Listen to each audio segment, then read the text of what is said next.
আসসালামু আলাইকুম শিক্ষার্থী বন্ধুরা, ফেসবুক এবং ইউটিউব যে যেখান থেকে দেখছো আজকের ভিডিও, সবাইকে আন্তরিক শুভেচ্ছা দিয়ে শুরু করতে যাচ্ছি আমাদের আজকের লেসন। আজকের ভিডিওতে আমরা পাস্ট প্রগ্রেসিভ টেন্স নিয়ে পুরো ভিডিওতে তোমাদের সাথে বিস্তারিত আলোচনা করব। আশা করি শেষ পর্যন্ত তোমরা সাথে থাকবা। পাস্ট প্রগ্রেসিভ টেন্স বা পাস্ট কন্টিনিউয়াস টেন্স কে নিয়ে কথা বলতে গেলে প্রথমেই আমরা শুরু করব হচ্ছে একটা টাইম লাইন থেকে। যে টাইম লাইন, সময়ের যে ভাগ, আমরা টেন্স পড়ার সময় যে আমরা বরাবরই লক্ষ্য করি যে সময়ের যে তিনটা গুরুত্বপূর্ণ পয়েন্ট হচ্ছে প্রেজেন্ট টেন্স বর্তমান সময়, পাস্ট টেন্স অতীত সময় এবং ফিউচার টেন্স হচ্ছে ভবিষ্যৎ সময়। তাহলে এই যে এই পুরো টাইম লাইনটা, এই টাইম লাইনে আমরা কিন্তু এই জায়গাটাতে বর্তমানে এইখানে কিন্তু আসি, অর্থাৎ যে সময়ে এখন তুমি এই যে ভিডিওটা দেখছো, এখন কিন্তু তুমি এই বর্তমান সময়ে নাও এখন এই জায়গাটাতে তুমি আসো। অর্থাৎ আমরা যত এই দিকে চলে আসব তখন কিন্তু আমরা ফিউচারে চলে আসব, আর যেরকম আমরা এই জায়গাটা থেকে এই দিকে চলে যাব তখন কিন্তু আমরা অতীতের দিকে চলে যাব। সো যদিও এটা মানে হচ্ছে বাস্তবে যাওয়া সম্ভব না, বর্তমান থেকে ভবিষ্যতে বা অতীতে যাওয়া সম্ভব না, কিন্তু অতীতকালে কোন কাজগুলো আমরা করে আসছি সেগুলো কিন্তু মনে করাটা সম্ভব আমাদের জন্য। যে হ্যাঁ, অতীতকালে এই 2 ঘন্টা আগে বা 2 দিন আগে আমি এই কাজটা করেছিলাম। সো এই অতীত সময়ে আমরা জানি হচ্ছে যে পাস্ট টেন্স মানে হচ্ছে অতীতকাল, আর কন্টিনিউয়াস বা প্রগ্রেসিভ হচ্ছে চলমান, অর্থাৎ এটা হচ্ছে চলমান কোনো কাজকে নির্দেশ করে, এবং সেটা হচ্ছে কোন সময়ে কোনো চলমান কাজকে নির্দেশ করে, নিশ্চয়ই সেটা অতীত সময়ের কোনো চলমান কাজকে নির্দেশ করে। এবং পাস্ট ইনডিফিনিট অর্থাৎ সিম্পল পাস্ট টেন্স এবং পাস্ট কন্টিনিউয়াস বা পাস্ট প্রগ্রেসিভ টেন্স, এই দুইটা টেন্সের মধ্যে সবচেয়ে বড় পার্থক্য হচ্ছে পাস্ট ইনডিফিনিট বা সিম্পল পাস্ট টেন্স যেটা, সেই কাজটা কিন্তু আমরা অতীত সময়ে কোনো একটা অতীত কালে আমরা কাজটা কিন্তু করে ফেলেছিলাম, যে কাজের সাথে বর্তমান সময়ের কোনো সম্পর্ক কিন্তু নাই, এবং সময়টাও এখানে খুব বেশি মানে গুরুত্বপূর্ণ না, আবার অনেক সময় গুরুত্বপূর্ণ, কিন্তু সেটা কিন্তু সময়ের একটা মানে হচ্ছে যে দীর্ঘ একটা সময়কে কিন্তু বোঝাবে না, একটা পয়েন্টকে বোঝাবে। যেমন ধরো 2017 সালে আমি এই কাজটা করেছিলাম, সো এটা হচ্ছে পাস্ট ইনডিফিনিট টেন্স, এবং 3-4 বছর আগে বা কয়েক বছর আগে সেই কাজটা আমি করেছিলাম, করে শেষ করে ফেলেছিলাম। 17 সালে আমি কাজটা করে ফেলেছিলাম, এরকম হচ্ছে অতীতকালে আমি কাজটা করে ফেলেছিলাম। তাহলে এই কাজটা কিন্তু কত সময় ধরে চলছিল বা কিরকম সময় ধরে চলছিল এই ধরনের কিন্তু কোনো ক্লু আমাদের নাই। কিন্তু পাস্ট এটা হচ্ছে এই জন্য হচ্ছে এটা হচ্ছে পাস্ট ইনডিফিনিট টেন্স। কিন্তু পাস্ট কন্টিনিউয়াস হচ্ছে কাজটা ঘটবে অতীত সময়ে এবং সেটা চলমান ছিল বোঝাবে, বা কাজটা হচ্ছে রানিং, কন্টিনিউয়াস, চলমান ছিল এরকম বোঝাবে। যেমন হচ্ছে টাইম লাইনের মাধ্যমে তোমরা একদম ক্লিয়ার একটা ধারণা পাবা, সেটা হচ্ছে যে এই যে বর্তমান সময়, এই বর্তমান সময় থেকে আমরা অতীত সময়ে চলে গেলাম। ধরো আজকে এখন যে সময়ে তুমি ভিডিওটা দেখছো, ধরো এই সময়ের আগের কোন সময়, ধরো আজকে সকাল 4টা, আজকে সকাল 4টা হচ্ছে এই জায়গায় সকাল 4টা, এবং সকাল 4টায় তুমি একটা কাজ স্টার্ট করছিলা। সো এই সকাল 4টায় কোনো একটা কাজ স্টার্ট করার পরে কাজটা কিন্তু এই জায়গাটা কিন্তু কাজটা চলমান ছিল, এবং কাজটা চলতে চলতে সকাল 7টা পর্যন্ত তুমি কিন্তু কাজটা করছিলা। অর্থাৎ তুমি যদি সকাল 4টায় কোনো কাজ করো, যে সকাল 4টায় আমি আজকে খাবার খেয়েছিলাম, তাহলে কিন্তু কাজটা তোমার কতটুকু সময় ধরে চলমান ছিল সেটা কিন্তু বোঝানো হয় নাই, কাজটা তুমি করছিলা সকাল 4টায় সেটা বোঝানো হয়েছে। কিন্তু ধরো যে সকাল 4টা থেকে সকাল 7টা পর্যন্ত তুমি এরকম সিচুয়েশনে তুমি বলতে পারো যে সকালে আমি অনেক ভোর থেকে সকালে আমি বই পড়তেছিলাম, তার মানে তুমি বলো না এই যে বইটা আমি পড়েছিলাম, এরকম না, পড়েছিলাম বললে কিন্তু কাজটা শেষ হয়ে গেল, এন্ড হয়ে গেল, কিন্তু পড়তেছিলাম তার মানে কাজটা তোমার চলমান ছিল, এরকম কিন্তু বোঝাচ্ছে যে সকাল 4টা থেকে 7টা পর্যন্ত। তাহলে এই জায়গায় কোনো একটা কাজ শুরু হলো এবং শেষ হয়ে গেল, সেটা হচ্ছে পাস্ট ইনডিফিনিট টেন্স। কিন্তু যখনই সেটা 4টা থেকে 7টা পর্যন্ত এই সময়টাকে বোঝাচ্ছে, তখন কিন্তু এই যে 4টা থেকে 7টা পর্যন্ত এই সময়টা, এটাই কিন্তু পাস্ট কন্টিনিউয়াস টেন্স।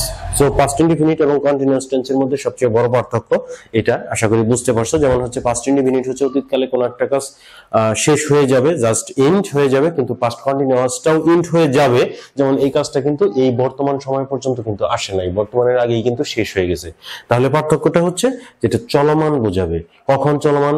অতীত সময়ে, যেহেতু পাস্ট মানে অতীত, কন্টিনিউয়াস মানে চলমান, তাহলে অতীত সময়ে কোন একটা কাজ চলমান ছিল সেটাকে বোঝাবে পাস্ট কন্টিনিউয়াস টেন্স। সো আমরা কিছু এক্সাম্পল তো অবশ্যই দেখব। আই ওয়ার্কড, আমি কাজটা করেছিলাম, সো এটা হচ্ছে পাস্ট সিম্পল পাস্ট টেন্স বা পাস্ট ইনডিফিনিট টেন্স। কিন্তু I was working মানে আমি কাজটা করতেছিলাম। সো পাস্ট কন্টিনিউয়াস টেন্সে কিন্তু সব সময় এরকম সেন্স আসবে যে করতেছিলাম, খাইতেছিলাম, খেলতেছিলাম, আসতেছিল, আপনি কোনো একটা কাজ করতেছিলেন, তাহলে ছিলেন আসবে তখন। এরকম করতেছিলাম, আসতেছিলে, গাইতেছিলে, খেলতেছিলে, দৌড়াইতেছিলে, এরকম বোঝাবে তখন কিন্তু এগুলো কিন্তু বাংলা রূপ আমি বলছি। এরকম যখন বোঝাবে তখন কিন্তু সেটা পাস্ট কন্টিনিউয়াস টেন্সের স্ট্রাকচার ধরে তোমাকে করতে হবে। যেমন হচ্ছে I was working, he was working, she was working, it was working, you were working, we were working, they were working. তাহলে এখানে কিন্তু সবচেয়ে লক্ষণীয় যে বিষয়টা হচ্ছে সেটা হচ্ছে পাস্ট কন্টিনিউয়াস টেন্সের স্ট্রাকচার। স্ট্রাকচারটা হচ্ছে সাবজেক্ট থাকবে প্রথমে, তারপরে ওয়াজ বা ওয়ার থেকে একটা নিতে হবে, ওয়াজ ওয়ার, এবং ভার্ব উইথ আইএনজি অর্থাৎ ভার্বের সাথে আইএনজি হবে, এবং তারপরে অবজেক্ট বা এক্সটেনশন যদি থাকে অবশ্যই আমরা সেটা বসাই দেব। সো এই স্ট্রাকচার ধরেই কিন্তু সেন্টেন্সগুলো হইছে। আই সাবজেক্ট, তারপরে হচ্ছে ওয়াজ, তারপর হচ্ছে ওয়ার্কিং। এখানে লক্ষণীয় বিষয় হচ্ছে ওয়াজ ওয়ার। আমরা কিন্তু অনেক সময় বুঝি না যে কোন সাবজেক্টের জন্য আমরা ওয়াজ ইউজ করব আর কোন সাবজেক্টের জন্য ওয়ার ইউজ করব। এটা আমি এই পার্টটাতে ভিডিওর শেষের দিকে কিন্তু তোমাদের এটা নিয়ে আলোচনা করব। অনেকেই এই ধরনের প্রশ্ন কিন্তু করো যে এখানে ওয়াজ হলো কেন বা ওয়ার হলো কেন, বা কোন সাবজেক্টের জন্য ওয়াজ, কোন সাবজেক্টের জন্য ওয়ার, সেটা অবশ্যই এখানে দেখাই দিব। তার আগে এই বিষয়টা ভালো করে বুঝে নাও যে সাবজেক্ট এবং ওয়াজ ওয়ার, এটা সাবজেক্ট ওয়াজ ওয়ার থেকে ওয়াজ আনছি, তারপরে হচ্ছে ভার্বের সাথে আইএনজি। প্রত্যেকটা সেন্টেন্সে কিন্তু এইভাবে স্ট্রাকচার ফলো করে এইভাবে কমপ্লিট করা হয়েছে। সো আরো কিছু গুরুত্বপূর্ণ এক্সাম্পল তোমাদেরকে এখানে আমি দেখাবো যাতে তোমাদের হচ্ছে পাস্ট কন্টিনিউয়াস টেন্সের সেন্সটা পুরোপুরি মানে ক্লিয়ার থাকে। যেমন হচ্ছে সারা ওয়াজ স্টাডিং অল ডে, সারা সারা দিন ধরে পড়তেছিল। এখানে কিন্তু বলা হয় না যে সারা পড়তেছিল, কিন্তু অল ডে মানে সকাল থেকে সন্ধ্যা পর্যন্ত মানে পড়তেছিল এরকম কিন্তু বোঝাচ্ছে। সো অল ডে দিয়ে কিন্তু এখানে পাস্ট কন্টিনিউয়াস টেন্সের সেন্সটা কিন্তু ক্লিয়ার ভাবে বোঝা যায় যে অতীতকালে মানে ধরো গতকালকে সারা দিন সে পড়তেই ছিল মানে সকাল থেকে সন্ধ্যা পর্যন্ত। সো এটা কিন্তু past continuous tense. At 11 PM I was sleeping.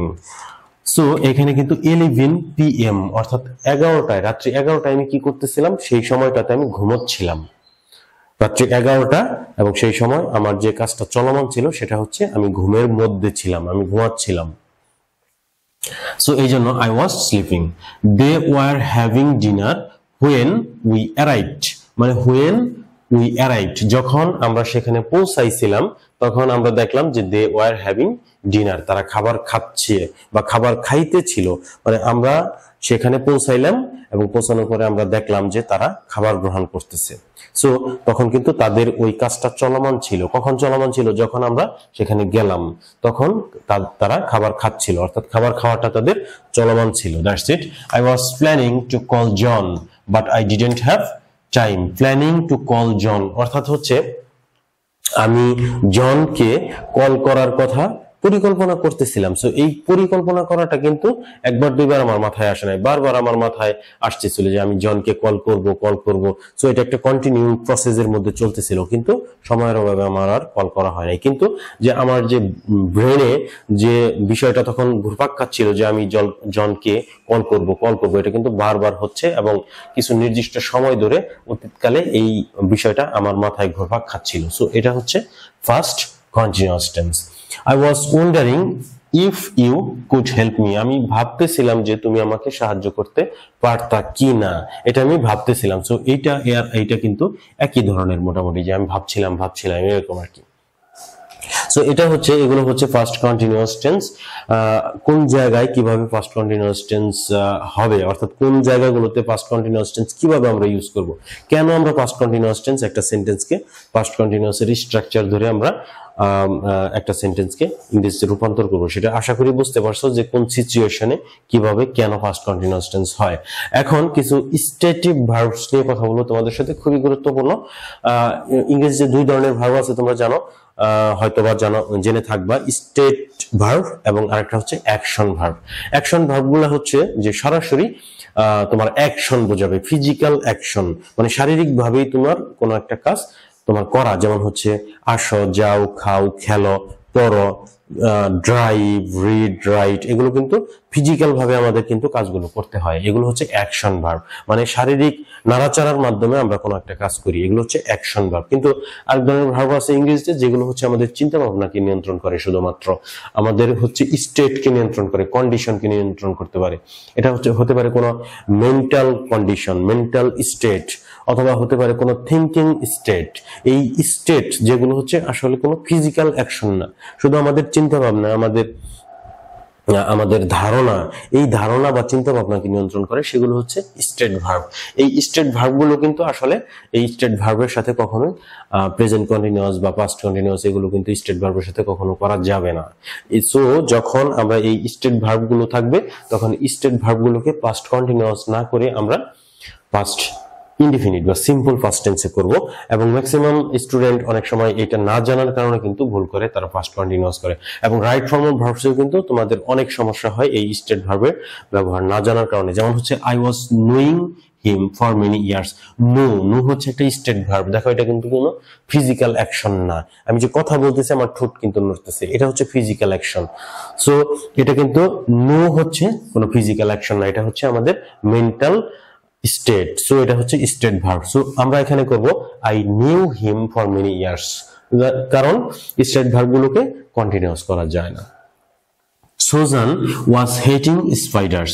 হেট এটা হচ্ছে স্টেট ভার্ব। সো হেট কে আমরা কন্টিনিউয়াস করতে পারি না, সো আমরা এটা করব Susan hated spiders. They were owning to big house, এটা হচ্ছে স্টেট ভার্ব। সো আমরা করব they owned to big house. We were wanting to call you. Wanting হচ্ছে একটা স্টেট ভার্ব, এবং এই স্টেট ভার্বকে আমরা পাস্ট ইনডিফিনিট করব, অর্থাৎ সিম্পল পাস্ট টেন্স করব। We wanted to call you. She was needing to catch her flies. আমরা এটা করব she needed, state verb. She needed to catch her flies. He was having a computer. এখন এই have verb অর্থাৎ to have verb, এই to have ভার্বের ক্ষেত্রে কিন্তু কিছুটা সমস্যা কিন্তু আছে, সেটা তোমাদের জানতে হবে। এখানে দেখো দুইটা example, he was having a party, he was having a computer. আপাতত দৃষ্টিতে দুইটা সেন্টেন্সকে, দুইটা एग्जांपलকে একই রকম মনে হলেও তাদের মধ্যে কিন্তু পার্থক্য আছে। যেমন হচ্ছে he was having a computer, এখানে কিন্তু কম্পিউটারকে নির্দেশ করা হয়েছে। সো এখানে কিন্তু আমরা স্টেট ভার্ব হিসেবে এটাকে কন্টিনিউয়াস করতে পারি না। সো আমরা বলবো হি হ্যাড এ কম্পিউটার, নরমালি তার একটা কম্পিউটার ছিল। সো এটা হচ্ছে যে সিম্পল পাস্ট টেন্সেই করতে হবে। হ্যাভিং এ কম্পিউটার মানে কম্পিউটার তার হচ্ছে, আমরা কিন্তু কখনো এভাবে বলি না যে তার একটা কম্পিউটার থাকতে ছিল, এভাবে কিন্তু আমরা কখনো বলি না। সো এটা পাস্ট কন্টিনিউয়াস টেন্স, এটা কোনোভাবেই আসে না। নরমালি আমরা বলবো তার একটা কম্পিউটার ছিল, যেহেতু অতীতকাল পাস্ট টেন্স। সো নরমালি আমরা বলবো তার একটা কম্পিউটার ছিল। He had a computer, have মানে আছে, হ্যাড মানে ছিল। সো হ্যাড এ কম্পিউটার, হ্যাভকে প্রিন্সিপাল ভার্ব ধরে হ্যাভের ফার্স্ট ফর্ম করে ফেললাম, হ্যাড ছিল। So he had a computer. কিন্তু এইখানে কিন্তু এক্সাম্পলটা কিন্তু এটা কিন্তু আসলে অ্যাকচুয়ালি এটা কিন্তু হচ্ছে correct sentence. He was having a party, যদিও হ্যাভিং মানে স্টেট ভার্ব হিসেবে ইউজ করার ক্ষেত্রে এখানে কন্টিনিউয়াস হয় না, তোমরা দেখছো, কিন্তু এখানে কিন্তু কন্টিনিউয়াস হবে। কারণ হচ্ছে এই ধরনের কিছু সেন্টেন্স আছে যেগুলো আসলে স্টেট ভার্ব হওয়ার সত্ত্বেও এগুলোকে পাস্ট কন্টিনিউয়াস টেন্স করা যাবে। যেমন হচ্ছে he was having a party, he was having a nice moment, he was having dinner. So এই ধরনের সেন্টেন্স গুলোকে কিন্তু তুমি হচ্ছে কন্টিনিউয়াস করতে পারবা। So that's it. এবং হচ্ছে আমরা সর্বশেষ আজকের ভিডিওতে যে বিষয়টা নিয়ে আলোচনা করব সেটা হচ্ছে স্ট্রাকচার সেন্টেন্সের পজিটিভ, অ্যাফার্মেটিভ এবং হচ্ছে পজিটিভ, অ্যাফার্মেটিভ বা নেগেটিভ, ইন্টারোগেটিভ, এগুলো কিভাবে তুমি করবা। ভেরি সিম্পল, হচ্ছে আই, হি, শি, ইট, এই সাবজেক্টগুলোর জন্য তুমি কিন্তু ওয়াজ ইউজ করবা। যেমন হচ্ছে I was working, he was working, she was working, it was working. So এটা হচ্ছে পজিটিভ সেন্টেন্স। এবং সাবজেক্ট যদি ইউ, উই, দে হয় তাহলে কিন্তু তোমাকে ওয়ার ইউজ করতে হবে। যেমন হচ্ছে you were working, we were working, they were working. এই ওয়াজ এর পরিবর্তে তখন কিন্তু তোমাকে ওয়ার ইউজ করতে হবে। চলে যাও তুমি নেগেটিভে। নেগেটিভ সেন্টেন্স গুলো হচ্ছে সাবজেক্টের পরেই অক্সিলারি ভার্বের সাথে নট যোগ করতে হবে। I was not working, he was not working, she was not working, it was not working। কিন্তু সাবজেক্ট যখন ইউ, উই, দে এই তিনটা সাবজেক্ট হবে তখন কিন্তু এদের সাথে ওয়ার হবে আবার একইভাবে। You were not working, we were not working, they were not working. অর্থাৎ এই ওয়াজ এর পরিবর্তে তখন কিন্তু তোমাকে ওয়ার যোগ করতে হবে ওয়াজ এর পরিবর্তে। চলে যাও তুমি ইন্টারোগেটিভ সেন্টেন্সে। ইন্টারোগেটিভ সেন্টেন্স তোমরা জানো যে ইন্টারোগেটিভ সেন্টেন্সের স্ট্রাকচারটা হয় এমন যে সাবজেক্টের পূর্বে অক্সিলারি ভার্ব শুরু হয়, অর্থাৎ অক্সিলারি ভার্ব দিয়ে ইন্টারোগেটিভ সেন্টেন্স শুরু হয়। আবার কিন্তু ডব্লিউএইচ কোশ্চেন গুলাতে ইন্টারোগেটিভ সেন্টেন্স কিন্তু সবার আগে সেই ডব্লিউএইচ ওয়ার্ড বসবে, তারপরে অক্সিলারি ভার্ব এবং তারপরে সাবজেক্ট বসবে। আর ডব্লিউএইচ ওয়ার্ড না থাকলে ওই ডব্লিউএইচ ওয়ার্ডটাই শুধু থাকবে না, তারপরে কিন্তু অক্সিলারি ভার্ব থেকে শুরু হবে, auxiliary verb plus subject. So এইখানে ইন্টারোগেটিভ সেন্টেন্স হচ্ছে was I working, was he working, was she working অথবা ওয়াজ ইট ওয়ার্কিং, দ্যাটস ইট। এবং সাবজেক্ট যদি ইউ হয় তাহলে তোমরা করবা were you working, were we working, were they working. তাহলে তোমাদের অন্যতম একটা প্রধান সমস্যা যে কোন সাবজেক্টের সাথে কোন অক্সিলারি ভার্ব আমরা ইউজ করব, এই সমস্যাটা হয়তো তোমাদের হচ্ছে তোমরা বুঝে গেছো খুব ভালোভাবেই। অর্থাৎ হচ্ছে সাবজেক্ট যদি আই, হি, শি, ইট থাকে তাহলে আমরা ওয়াজ ইউজ করব, এবং সাবজেক্ট হচ্ছে ইউ, উই এবং দে থাকলে আমরা ওয়ার ইউজ করব। That's it. আজকের ভিডিও এ পর্যন্তই। তোমাদের ভিডিও যদি ভালো লাগে লাইক, কমেন্ট, শেয়ার করবা। ফেসবুক থেকে যারা দেখছো তারা অবশ্যই ফলো করবা এবং সাথে থাকবা, কারণ খুব শীঘ্রই নতুন আরেকটি ভিডিওতে তোমাদের সাথে দেখা হবে। Thanks for watching this video. Thank you.